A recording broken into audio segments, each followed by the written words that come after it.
Então, a partir de agora, a gente começa a gravar aí nossa aula de cone. Vamos lá. Então, estávamos falando de situações do dia a dia em que a gente visualiza a utilização de cones. Então, eu citei essa catedral, né, uma construção, na casquinha do sorvete, no chapéu de festas, no funil. Usa-se muito o cone também como fechamento de um silo. Né? Geralmente o silo tem a forma de um cilindro e o fechamento dele é um fechamento cônico. Também nas taças, que a gente visualiza em alguns bares por aí. E no trânsito, esses são os locais onde a gente mais visualiza a figura de um cone. Então ele tem a sua importância e nós precisamos estudá-lo. Quando você trabalha com cone, você precisa conhecer os seus elementos. Olha, o cone tem uma base que é circular e ele tem lá em cima, afastado da base, um ponto. E esse ponto é chamado de vértice. A distância em linha reta do vértice até a base é a altura. Essas linhas laterais que ligam o vértice até o comprimento da circunferência é a geratriz. Tá? E a gente tem aqui a superfície lateral, que é formada de uma parte de um círculo, e aqui embaixo, como base, um círculo. Essa linha que liga o vértice até o ponto central da base é chamada de eixo. Se o eixo forma 90 graus com o plano da base, significa que o cone é reto e o eixo tem a mesma medida da altura. Quando o eixo, parte do vértice central lá de cima e vai até o ponto médio da base, não forma com essa base um ângulo de 90 graus, então esse cone é chamado de oblíquo. E esse eixo tem uma medida diferente da altura. Quando o cone é oblíquo, as geratrizes possuem medidas diferentes. Elas não têm sempre a mesma medida como acontece no cone reto. Mas o objeto do Enem e o nosso objeto de estudo aqui serão esses cones retos, ok? Então vamos lá. Quando a gente estudou cilindro, nós vimos que o cilindro era um sólido de revolução. Por que sólido de revolução? Porque se eu tenho um retângulo e fixo um de seus lados, ao circular, o espaço que eu passo produzindo um cilindro. Deixa eu abrir aqui para quem está chegando.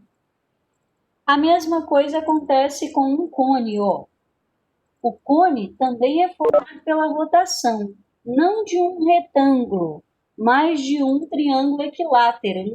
Desculpa, um triângulo retângulo. Não sei se vocês estão visualizando esse triângulo retângulo vermelhinho que tem aqui dentro. Mas vamos ver aqui na figura.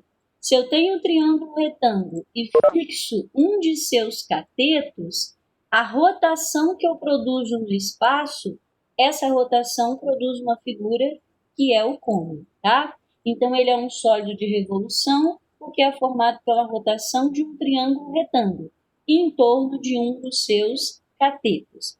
Esse cateto que você rotaciona, ele vai ser a altura, e o outro, o raio do cone que vai ser produzido, tá bem? Então, vamos lá. Como é que a gente calcula a área de um cone? Toda vez que a gente vai pensar na área de uma figura espacial, a melhor ideia é planificá-la, porque ao planificar, você visualiza que figuras que formaram esse cone. Então, veja lá, quando eu abro o cone, eu percebo que eu tenho na base um círculo de raio Rzinho, e que na parte lateral, ao abrir, vai ficar essa figura aqui, que nada mais é do que um setor. Um setor é uma parte do círculo, tá? Outra coisa importante de você observar é que ao abrir a superfície lateral, quem é que fica sendo o raio desse setor? O raio do setor da parte lateral nada mais é do que a geratriz. E o raio da parte lateral é diferente do raio da base, tá? Então, o raio da base eu vou chamar de Rzinho. O raio do setor nada mais é do que a geratriz do cone montado. Outra coisa importante a se perceber é que o comprimento do setor encaixa-se perfeitamente no comprimento do círculo da base. E comprimento de círculo é 2πr. Tá? Então, toda vez que eu precisar do comprimento do setor, basta que eu calcule o comprimento do círculo da base, pela fórmula 2πr.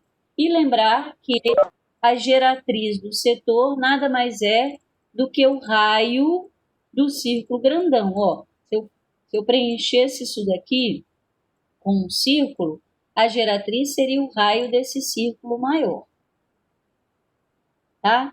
Então, fechando aqui, a base é um círculo de raio Rzinho. A parte lateral é um setor de raio de mesma medida da geratriz. E o comprimento desse setor lateral é 2πr. Se eu precisar da área total, basta fazer a área da base mais a área lateral. Vamos ver esse exercício juntos que eu coloquei aqui para você para revermos essa ideia aí do formulário. Olha, a área do setor circular corresponde à área da superfície lateral do cone. O cálculo da área do círculo e também de um setor circular já estudamos anteriormente. Observe a seguir a planificação de um cone, cuja geratriz mede 12 centímetros e o raio da base 5. Então, está aqui, ó, um cone planificado de raio da base 5, de geratriz 12. Indique na figura ao lado as medidas do raio do setor circular, o raio da circunferência da base e do comprimento do setor circular. Então, vamos lá. O raio da base era 5, o comprimento do setor é o comprimento do círculo, que a gente calcula pela fórmula 2πr. Então, 2 vezes 5 vezes π deu 10π, ok? Comprimento do setor, 10π. Quem é o raio do setor? Nada mais é do que 12, porque o raio do setor é a geratriz. E esse ângulo que a gente forma aqui, ó, no setor, é o ângulo do setor que o exercício vai pedir para a gente calcular. Então, eu comecei aqui apenas com uma ideia inicial, sem fórmula, ó. Qual a medida do ângulo do setor? Eu posso montar uma proporção onde eu digo assim, 360 graus se eu tivesse um círculo inteiro aqui. Mas o que eu tenho é um setor, ok? Se eu tivesse um círculo inteiro, eu teria 360 graus. Se eu tivesse esse círculo inteiro, quem seria o comprimento dele? 2π vezes o raio que ele teria, que seria 12. Então, se fosse um círculo inteiro de 360 graus, eu teria um comprimento de 2π vezes 12. Mas o que eu tenho é um comprimento de 10π. Então, que ângulo vai ser proporcional a esse comprimento que eu tenho? Armei, então, uma proporção. 360 graus é o comprimento do círculo inteiro de raio 12. Se o comprimento do setor que eu tenho é 10π, que ângulo ele terá? E aí, apliquei proporção aí e cheguei a uma medida de 150 graus para o ângulo do setor, usando a ideia da proporcionalidade. Nessa próxima, eu pergunto assim, qual a área da superfície total do cone? Então, vamos nós. A área da base é a área de um círculo, πr ao quadrado, π vezes 5 ao quadrado, 25π centímetros quadrados. Quem é a área do setor, já que eu conheço o ângulo que ele tem? Se eu conheço o ângulo que ele tem, eu posso armar uma proporção, ó. 150 graus é o ângulo do setor. Então, a razão 150 sobre 360 me dá a proporção em cima da área do setor, a área do círculo, desculpa, grandão, que seria π vezes o raio dele ao quadrado, tá? Então, eu posso calcular a área do setor fazendo uma proporção entre o ângulo do setor e 360 graus, que seria do círculo inteiro, vezes a área do círculo inteiro, que é π vezes 12 ao quadrado, tá? Fazendo esse cálculo, deu uma área de setor de 60π centímetros quadrados. Quem é a área total, então? É a soma das duas. A área da base mais a área lateral, 85 π centímetros quadrados. Trocando o π por 3,14, eu cheguei a uma área total de 266,9 centímetros quadrados como área total do côno, ok? Então, voltando, como é que eu achei o ângulo central? Armando uma proporção entre o círculo inteiro e o setor. 360 graus o círculo inteiro, que teria uma área de 2π vezes 12. Que ângulo para 10π, que é o comprimento do setor? Cheguei à conclusão que era 150 graus. Quando fui calcular a área desse setor, eu apenas peguei a área do círculo, que é πr ao quadrado, né, sendo o raio aqui de 12, vezes a proporção entre o ângulo que eu tenho e o ângulo que o círculo inteiro teria. 150 sobre 360 vezes π vezes 12 ao quadrado. Cheguei até a área do setor. Somei as duas, tive a área total, troquei π por 3,14 e cheguei a uma resposta não em função de π, né, 266,9 centímetros quadrados. Ok? Só um minutinho, pessoal.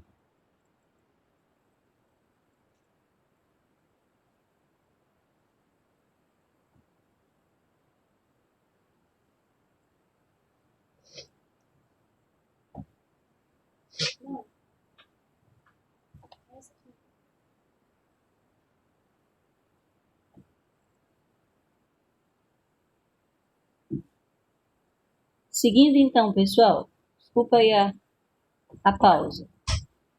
Achei então a área total, a área lateral e a área da base. Mas eu quero chamar a sua atenção que, por exemplo, quando eu fui achar a área lateral, eu fiquei na dependência do ângulo do setor. Mas e se eu não tenho o ângulo do setor? Tem como eu calcular a área lateral independente dele? Sim. Então vamos lá, ó. Eu peguei o cone, existe uma relação pitagórica entre a altura, raio da base e geratriz, tá? E planifiquei.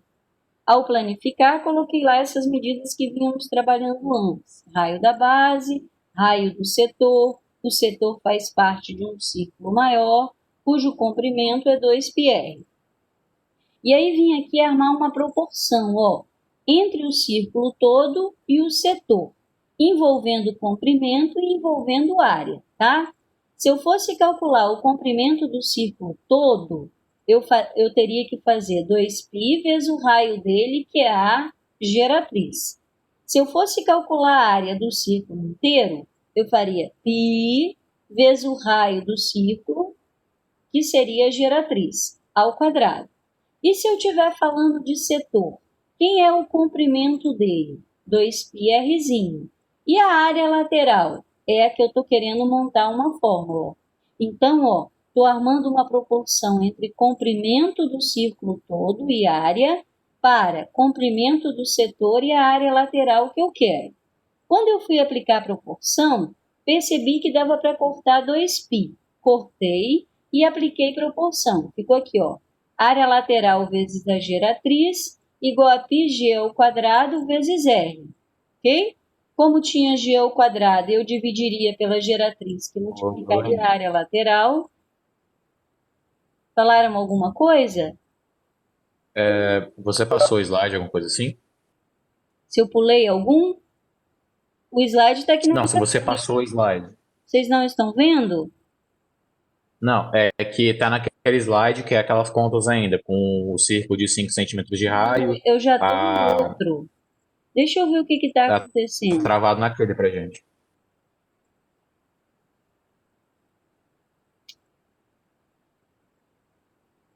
Um pouquinho, pessoal.